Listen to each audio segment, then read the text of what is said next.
Hey there, fellow story enthusiasts. Welcome back to our channel where we dive into the captivating world of Reddit tales and updates. I'm your host Jaded Joy, and today, we're in for a treat as we unravel some of the most intriguing stories that have taken unexpected turns. I never want to have affection again, like ever, but I do not want to lose or hurt my husband.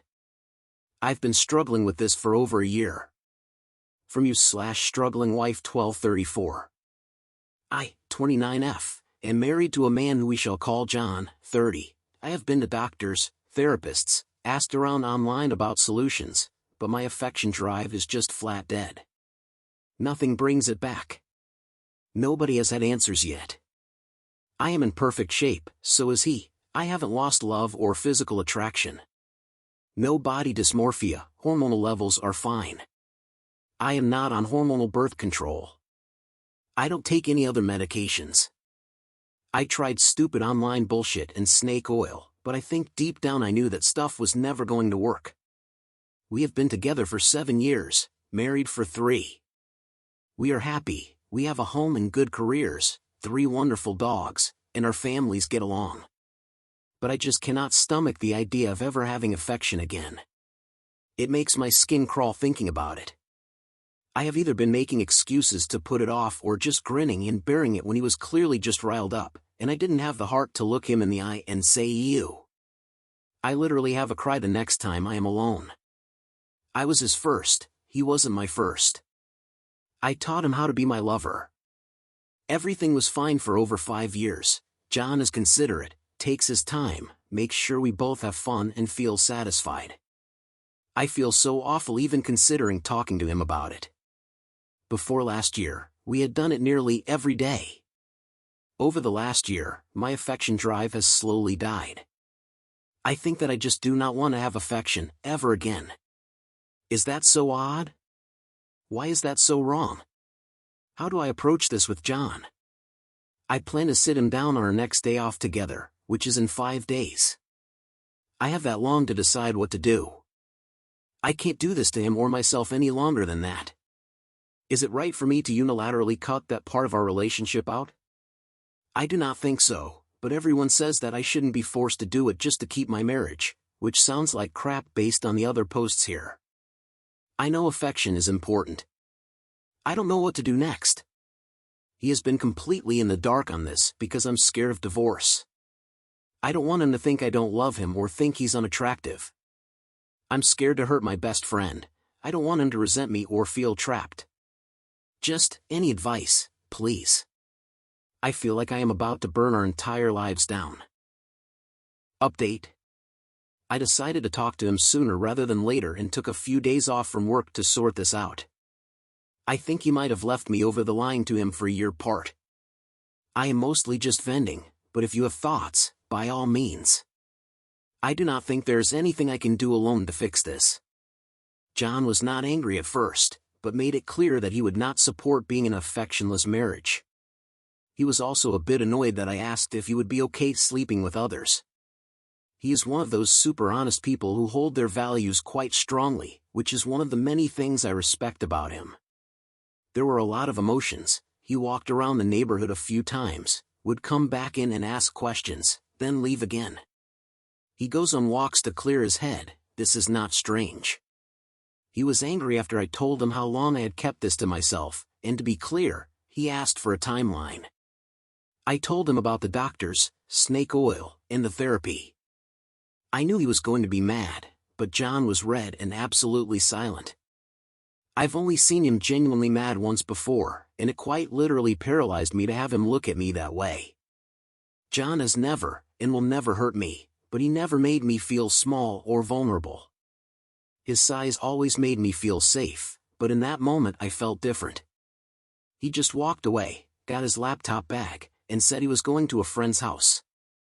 I have a feeling I know which one, but I did not have a chance to ask. I have not heard back from him since he left 2 days ago. I called and texted, but he didn't answer me directly. Instead, I got a call from his older sister.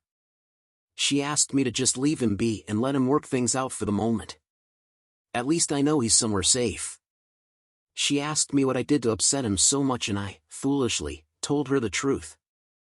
That went just swell. I completely needed my ass chewed, because that can only help, right? Sarcasm, in case that's not obvious. At this point, I just want him to come home. He has been the perfect partner, and I just want him to talk to me. He doesn't deserve this. I should have never kept anything to myself. We have a king-sized bed that I am sleeping in alone. The dogs are clearly confused, sleeping by the door, because I am the only one feeding and walking them instead of both of us. My plan, assuming he goes along with it, is suggesting couples therapy. That's all I got. Update 2. He is leaving but clearly trying to burn my life down on the way out. John has decided to leave. Divorce proceedings are already messy because John challenged our prenup in court, and it was found to be unconscionable by the judge because I had violated it by telling him to basically cheat if he ever wants affection again. I had no idea he had even hired a lawyer, so I showed up alone and unprepared. Why isn't anyone in this whole thing seeing that I am miserable and don't want him to leave at all? I do not understand why having affection is such a big deal for him. We did so many other things together, and just because I don't want to do one of them anymore, it's all over. Whatever happened to consent? Now we have to fight over the house, dogs, and he is even going after business assets. We could have had an easy split, but he has decided to be petty instead. My only option to protect the business that I started during college is to use lawyers he could never afford. Our entire life has turned to shit, and I am struggling to find out why I am having to suffer for this. It's over, all but the paperwork. Still haven't spoken to him alone since he left the house. That said, I have had time to think, and I will not hold on to any malice for John. Why should I when I'm clearly the one with issues? He hasn't said it out loud, but I think he never wants to see me again, and I think that it might be best for us both honestly. I was super upset at first, but that was just pain, fear of being alone, and a fear of change. I had no right to be so possessive of someone that I was clearly mistreating. So here is a recap of the last few months. Both our birthdays passed, so we are now 30 and 31. We did send each other cards, but it was possibly the worst birthday either of us has ever had. The judge's initial voiding of the prenup was backtracked, thankfully. This made the process easier to sort out on paper, and my employees wouldn't have their jobs jeopardized by my mistakes and selfishness towards my husband, still not technically divorced yet.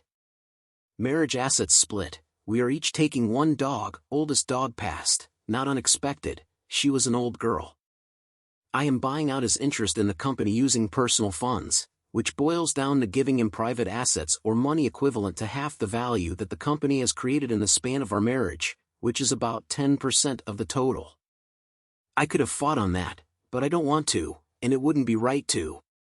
John needs to start over, and that amount of money will help him get set up basically anywhere he wants. Maybe he can finally get that history degree he always wanted to get. It's something that he always wanted to do but had trouble justifying going back to college on a whim. I admit that my previous posts were all about my perspective, but I don't really know how to tell his side.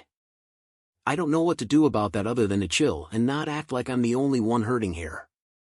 I did that in my last post, and looking back, I might have said and done things differently, for sure. There's just no fixing this though, and I think I'm just going to have to take my lumps. Was I drunk posting? Yes, lol. Does it excuse my overall selfish attitude? Nope. Still going to doctors, therapists. Still repulsed by the idea of affectional contact, even self-stimulation. It seems like there's nothing physically wrong with me, but my therapist seems to think there's a deeper reason. Of course, right? I think anyone would say that I'm not fully mentally intact. I am not unhappy about it, it's not something I miss or long for, so maybe it's not so bad.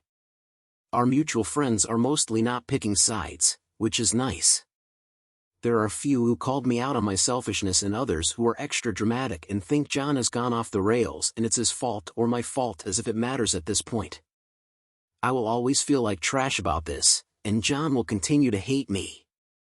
As for John, I wish him the best, but his life is in shambles, and I can't help. He was a little wild and angry for a bit, and during that time, he burned a hell of a lot of bridges.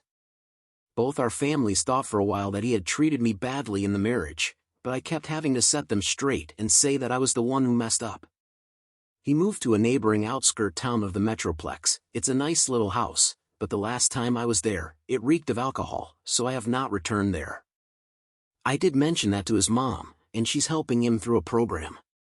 The last time he fell into a bout of alcoholism, I was there to get him out, but I can't anymore, so that worries me.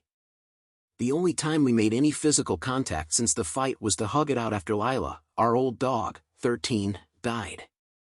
I had her at the time, and she just didn't wake up one morning. He came over with his sister, we cried and shared some memories. We had adopted her about a year into our marriage, so it really was a memory lane day. For those brief moments, we were a family again. That was over a month ago now, and we haven't spoken outside of legal meetings. I don't know what else to say at this point.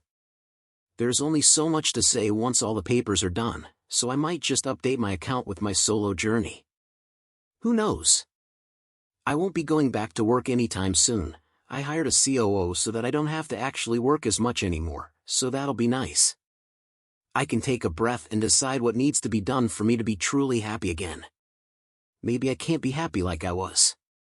Maybe he was my one chance? Do we get second chances at real happiness? Last update. Friends again? How do we even do that? Seeking advice on being friends again with my ex, just not any closer than that. It has been a little while since I've posted, but I have been doing well, I think. I need to vent and think about this again because it looks like my ex and I are becoming friends again, and I don't even know how to navigate this. Short version, I lost my affection drive, lied to my husband about it, didn't tell him in the most tactful way, he sued for divorce, tried to make it messy, eventually backed off, and we divorced normally. Long version, just look at post history. First off, no, I still don't have a solid answer as to why. Yep.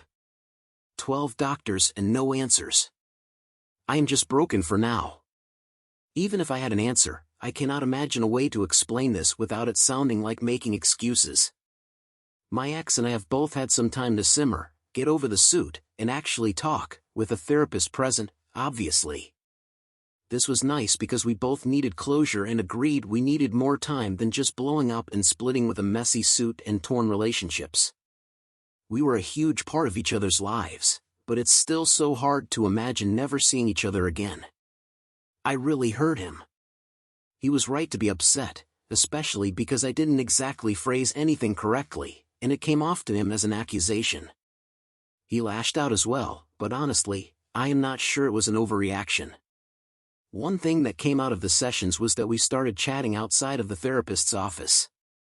We still share all the same interests, and we are the same people as we were before, just not married anymore, and we think being friends might actually be okay. Is there anyone out there who has tips for being just casual friends with an ex? Our therapist seems to not be discouraging it but won't tell us how to just be friends. She seems to think we can reconcile back to love again, but I know better. And that concludes another captivating journey through the tales of Reddit and beyond. If you enjoyed diving into these narratives, be sure to hit that like button and subscribe to Jaded Joy Stories so you never miss out on the next adventure. And hey, if you've got your own story to share or a suggestion, feel free to drop a comment below. Remember, every person's life is a book, with tales to tell and lessons to share. We are all authors of our own stories. This is Jaded Joy Stories, signing off.